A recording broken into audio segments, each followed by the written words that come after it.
Hi, and welcome to the fourth masterclass of the 2024 to 2025 series with MET Orchestra musicians at Lesson Phase, today featuring Evan Epifanio. I'm Katie Falk-Flores here with Lesson Phase, where we connect students with great teachers for live lessons and classes. In this masterclass today, we'll have 3 student performance and coaching sessions, followed by a brief Q&A at the end. So please enter any questions you may have in the chat, and we'll address them following the performances. And now Christiaan Wilkes, a student at Special Music School in New York City, will play Etude Number 6 from 50 Advanced Studies by Julius Weissenborn.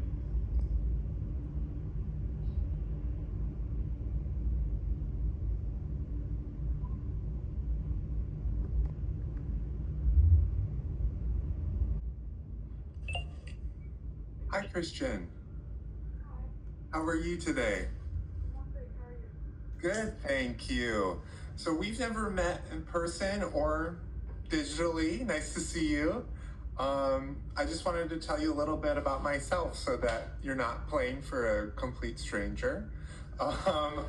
So I've been in the Metropolitan Opera for, 6 years now. Before that, I had a position in Florida in the Sarasota Orchestra, playing second bassoon there. So you live in New York, is that right? So have you been to the Met Opera recently? Yeah, I actually sing in the children's chorus there. No kidding. Oh my gosh, how long have you been doing that? Around What was the last thing you sang with us? the last thing that I sang was La Boheme, but I think I've been recently cast in Queen of Spades, which I'm going to be singing in this. It's coming up. Yeah. Yeah, at the very beginning of the opera is the children's chorus. Oh, that's exciting. That's such a wonderful opera. And you know, that opera in particular has such wonderful writing for the bassoon. So I hope you stick around and listen. I won't be playing, unfortunately. I played that opera a few years back. So in the Met, there are 2 principal bassoons, and we rotate things. So my colleague, Mr. William Short, will be playing in the pit. But anyway, so let's dive in, and here's some Weissenborn. Cool.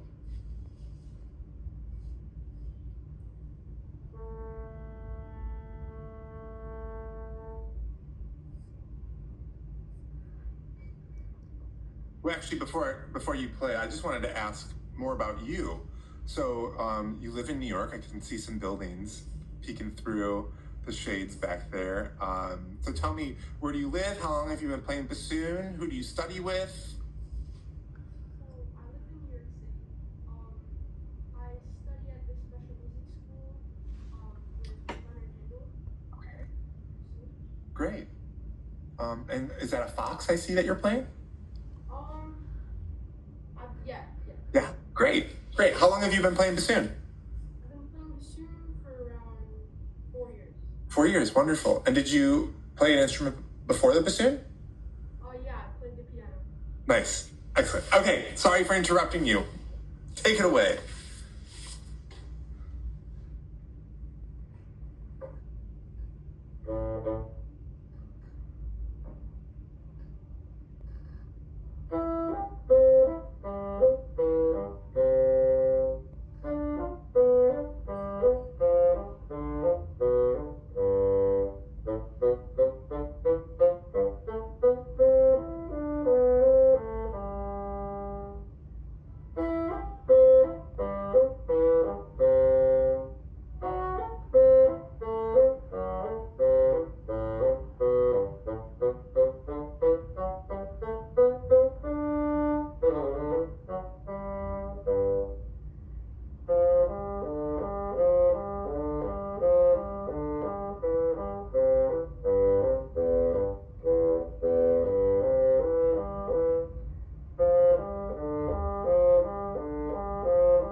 Okay.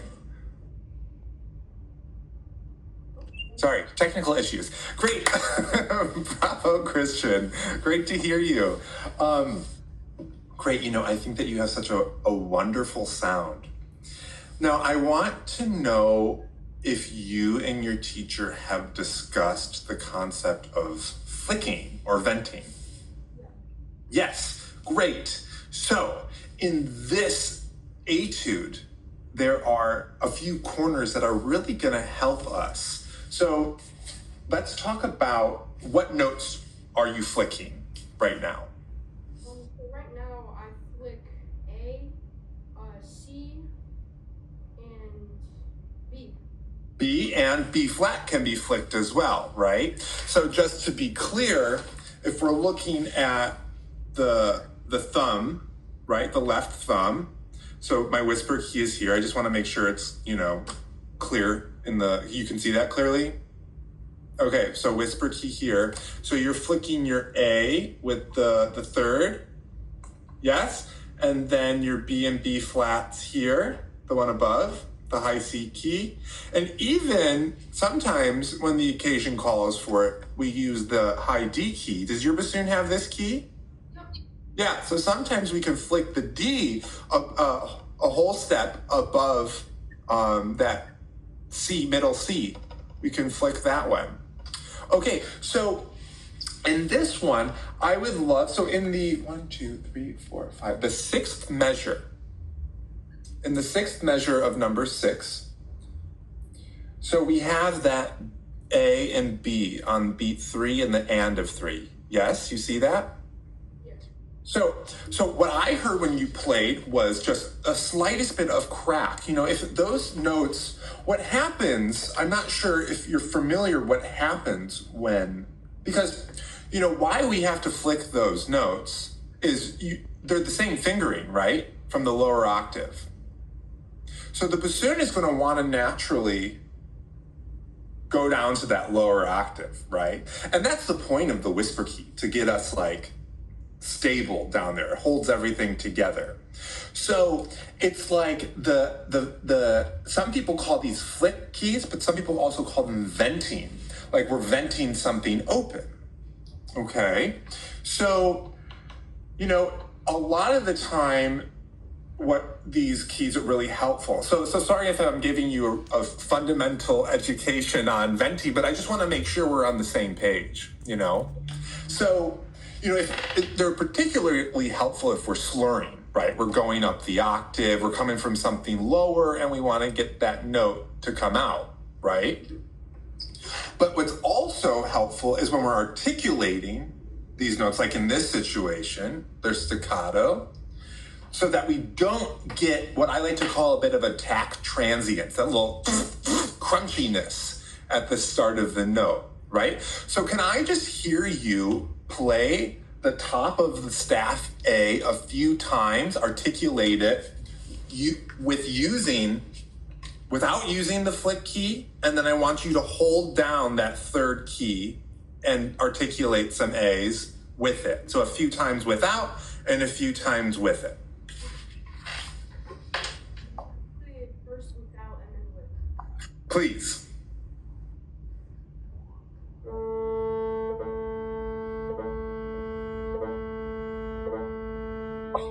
Okay, and now play it with it.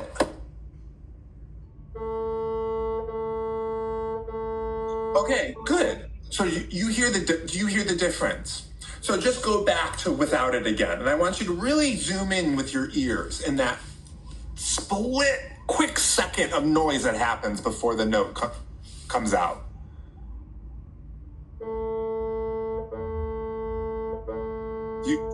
You hear that little whoop, whoop, whoop? Right. So and then the same thing happens with the B and the B flat and the C and sometimes even the D, right? Because they just the bassoon wants us to go down. Just the instrument, this machine we're holding wants us to go down that octave. So we just have to be really good about, nope, we want this octave, this note. So that takes, with a lot of diligence, training this left thumb. As bassoonists, we're all left thumb, honestly. I mean, I have 9 keys from just my left thumb. I'm assuming you do too. Yeah. So be nice to our left thumb, yes?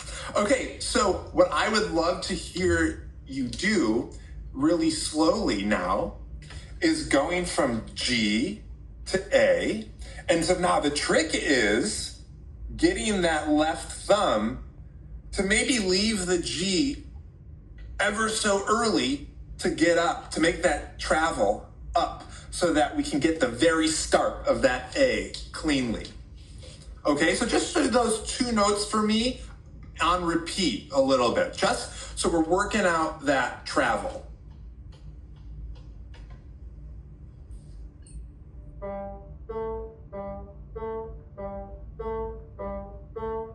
Great. How about you add the F before that too?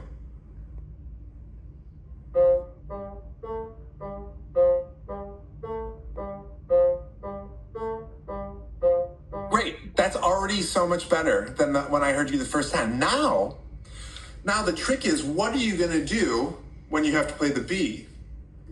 So at this point, you have to plan.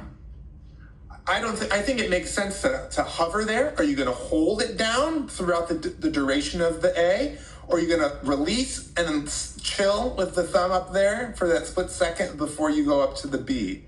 I think that's the more economic thing to do. So then why don't we take away the F and the G and just do A to B? So I just want you to practice. I want to hear this a little bit. Okay? So go A, B, please.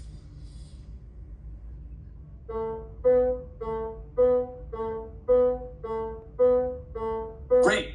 Now, let's add the C after the B. So what you could do, I would probably, for economy, just leave the thumb down the whole duration of the B, and then hit the C, and then after I hit the C, then I can release it. Because that E after the C won't be happy with that key, that down, right? So can I just hear you go A, B, C, A, B, C?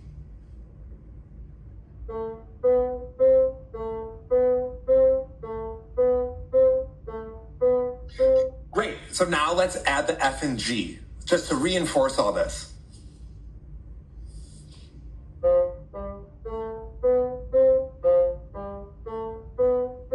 Great, what a quick fix. How easy was that?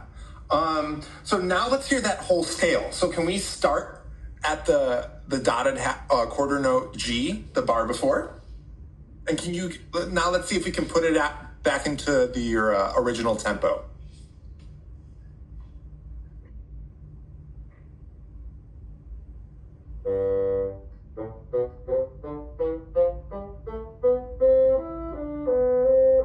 So much cleaner. There was so much cleaner. Do you hear the difference? Yeah. So, with this type of technique, flicking, it's a constant negotiation of how we're going to handle these things. And so, there was another situation. So why don't you, for example, let's go down to the 4th line. Okay, I hope does yours look, just so we're on the same page, does yours look similar to mine, this layout? Yeah. Okay, so 4th line in the 3rd bar should go A, B, F sharp, B, A, B. Is that correct? The 3rd bar of the 4th line. Oh, excuse me, the fourth measure of the 4th line. Yep, that's correct. Yeah? Okay, so this is what I'm referring to in making an educated choice on what we have to do with our left thumb. And unfortunately, I don't know if you were doing this because of just the platform of being online and I wasn't there looking at your left thumb. But I wanted to see if we can get this just a little cleaner. And since we're on the topic of flicking, just make sure we can use our thumb efficiently, okay? So for me, what I would do is I would keep my thumb down on the A key the duration of the A, then just slide it up for the B. And then at that point, I'm leaving early, leave my left thumb B flick key early so that I can get my whisper key down for the F sharp, because that's the challenge, right? So can you do that for me slowly? The A with the holding it down, venting it, and then shifting the vent up for the B, and then quickly down to the F sharp.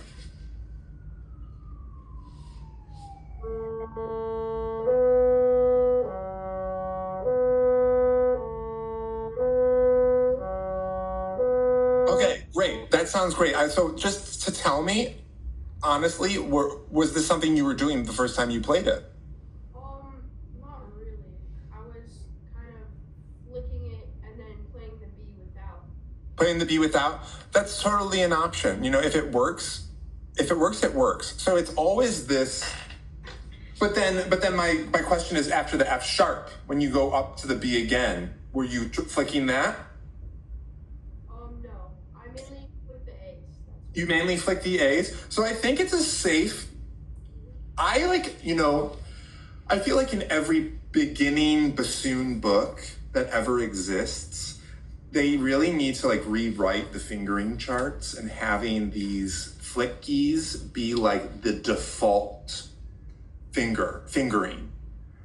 So I would make it a habit of, and that's something that I do, I make it a habit of, when I think fingering B on top of the staff, my thumb is there all the time, as much as possible. And of course, there are musical passages where that's just impossible to do. But it's going to make our performance cleaner. So can you try that? Can you try starting on that A again and going up for that flick key on the B after the F sharp?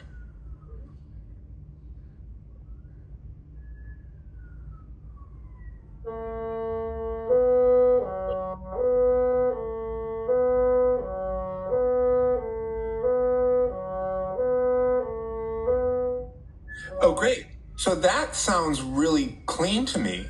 So that way, so we have this tempo, allegretto grazioso. So eventually, I think the more we work on these passages, I think you can increase the tempo, right? And that way, when you're up there and you're going from the B to the A, the thumb is still in that neighborhood, right? So we're not going crazy up and down, up and down, up and down, just to keep things economical. Great. So let me see. I'm trying to remember what else I wanted to talk to you about.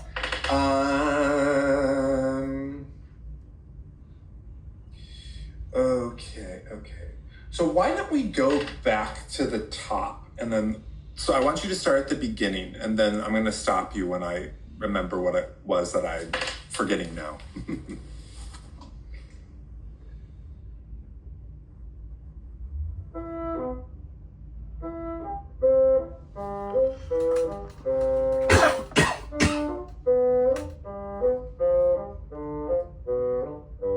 Great, Christiaan, wonderful.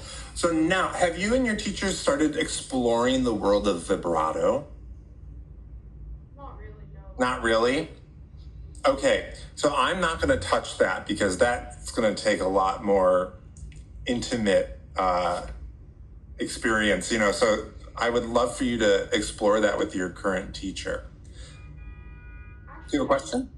I have done a class on vibrato, and I've kind of tried it out myself when I was playing sometimes, but not really like doing it, I guess, confidently, like during like a performance. Sure. There are so many different methods for doing it in terms of where it's coming from in the body.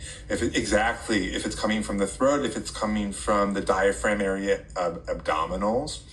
And that's really just a perfect personal preference that you will explore the longer.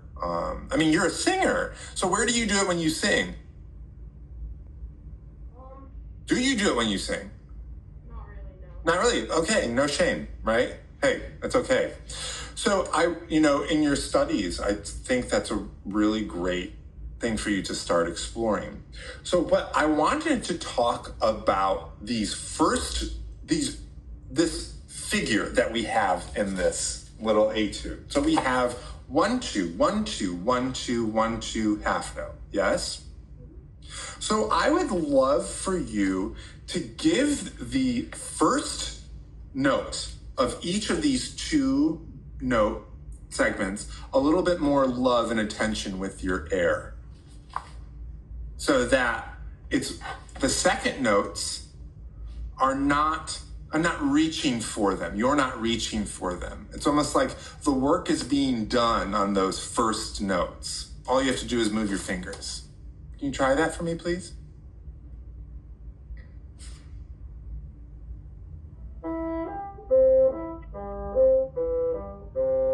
Okay, did you feel any difference there? Were those second notes easier to play? So let's talk about beat 2, from the C to the E. How are you fingering E? I do the on the left hand 1 and 3 and the resonance key. Great. And then on the right hand I do 1, 3, and then that's it, 1 and 3. Is that your default fingering for E? That's one of them. Sometimes I can do with the second finger, because I have actually 2 teachers, so I sometimes use different ones. So, that is it's like a blessing and a curse as a bassoonist. I'm sure you're starting to realize the amount of different fingerings that we have at our disposal.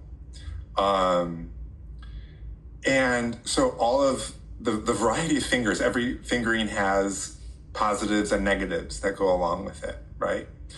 The fingering that you mentioned for E is fabulous. That's my default for everything. But sometimes that fingering, when we have in the right hand the first finger down, it makes slurring to it more difficult, especially if we're slurring up to it from a lower note. Okay, so then I want you to try, let's just experiment with some different E fingerings, okay? So the good news is that they're all the same in the left hand. They just change in the right hand. So you mentioned 1 and 3 in the right hand. And what was the second one that you mentioned? So 1 and 3, 1, 2 and 3, and then 2 and 3. Then 2 and 3, and there's also just 3.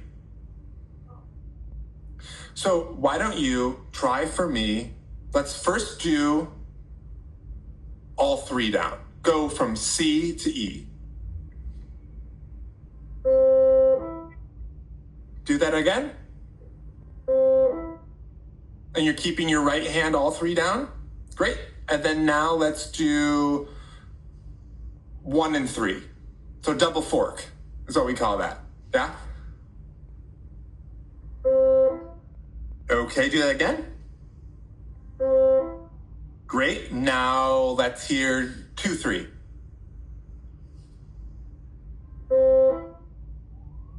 Again. Now just 3.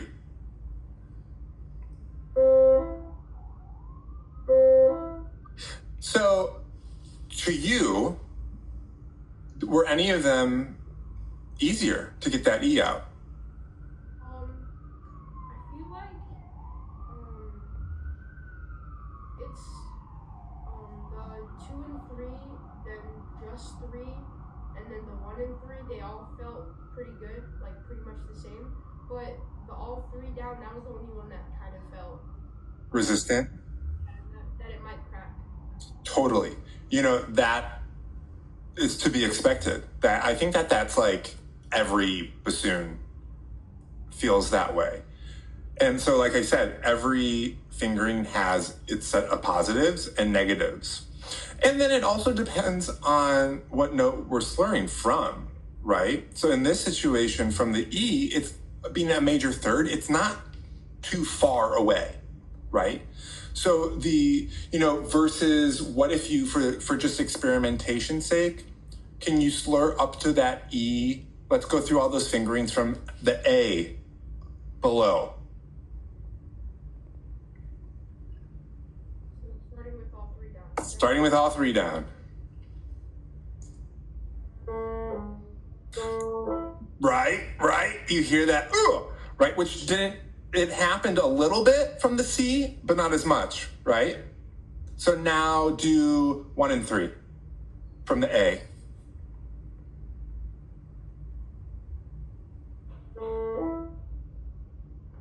A little easier. How about 2 and 3? Oh, from the A, yeah. So there was a little bit of a crunch there, yeah? Now what about just 3?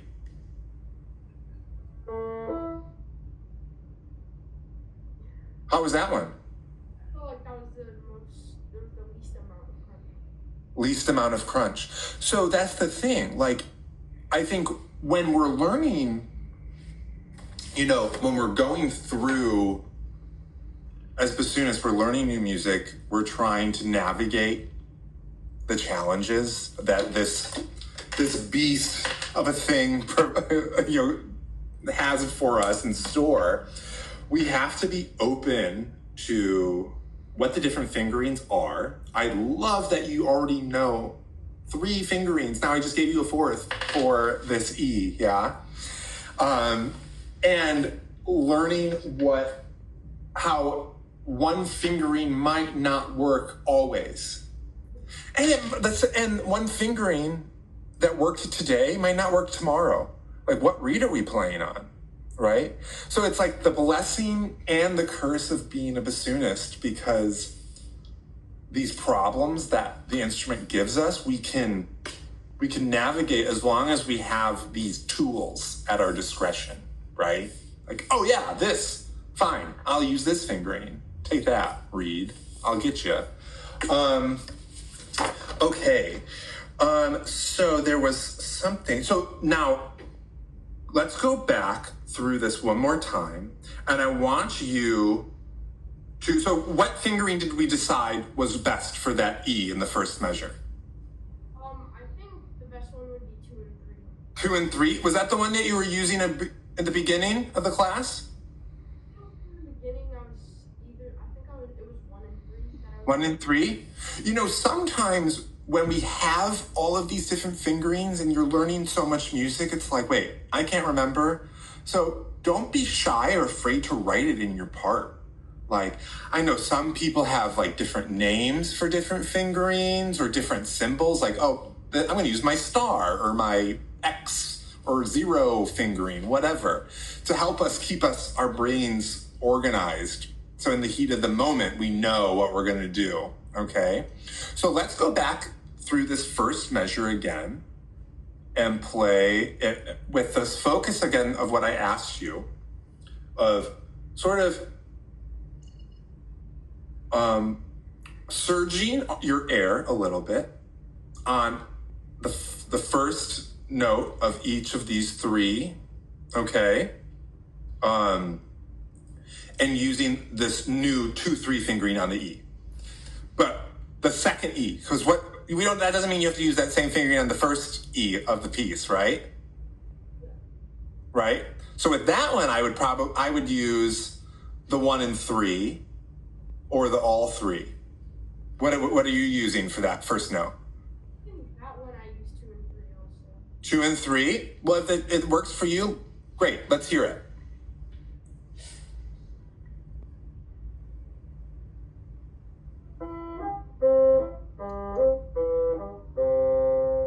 Great. That was cleaner. Can we push the boundaries and go a little faster?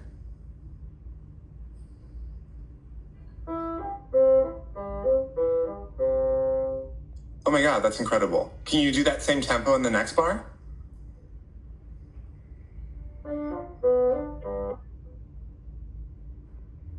Great.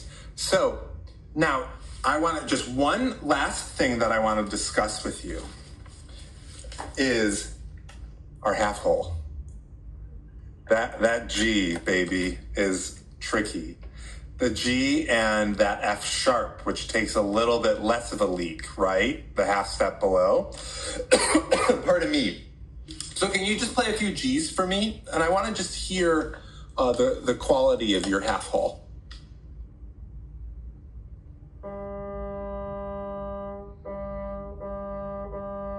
Good. So now can you play for me in the third bar, beats 2 and 3?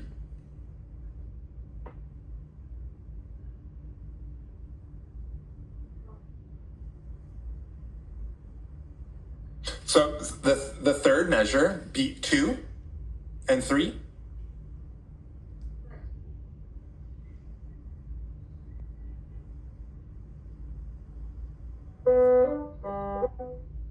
Great, great. So that half hole was already better than the last time I heard it. Okay. So it's these little things in the last minute that I have with you. So I want to just encourage you to, these little nitty gritty bassoon qualities like the flicking and the half holes, to really be clear about how much you have to use for the half holes, how much in terms of how open am I going to be. And, that comes with time, muscle memory, finding that, someday you don't even have to think about it. And then finding the right flick fingerings, and finding the right fingerings for those fun notes that have like a million fingering options, given whatever the musical passage requires of us. So I think that is a big part of being a bassoonist, is like kind of doing our homework and seeing what the challenges of this piece is, and making deliberate choices about, fingerings. How am I going to flick this? Do I have to flick it? Okay, I have to. Where am I going to do it? How am I going to do it?